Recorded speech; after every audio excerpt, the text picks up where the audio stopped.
When it comes to geothermal, and if you're even thinking of considering using the PGV model, there's something that seems to be being glossed over is the underground injection control permit with all the chemicals.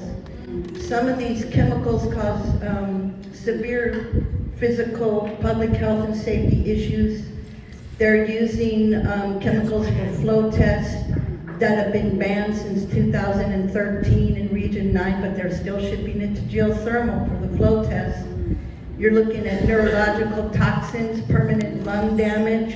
You're talking chemicals that cause fatigue, dizziness, nausea, vomiting, unconsciousness, and death.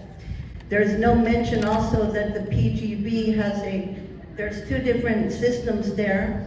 One of them actually recycles the pentane, but allows the pentane to be re-injected back into the source. And we're talking an active rift zone. And I had to learn about these hydrocarbons, which are residual effects from the pentane. So these hydrocarbons in a low heat sense can cause fumes coming up through the ground.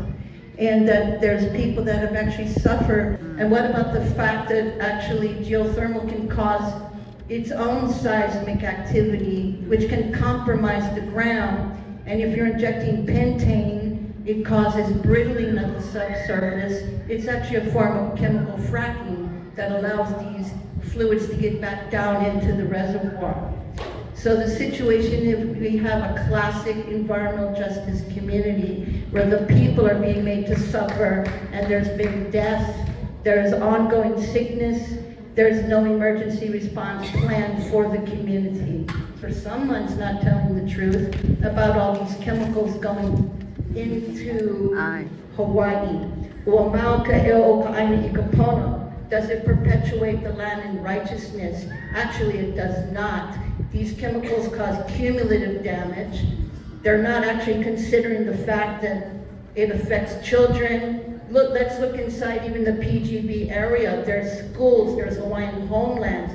They're not telling the truth, and that's the major problem here. It's hazardous, and once it's hazardous, they gotta cap the wells, they gotta do testing, they gotta do monitoring, they gotta look at what's going on in the community. But you cannot ignore what's going on, otherwise it's because you're not looking at the truth.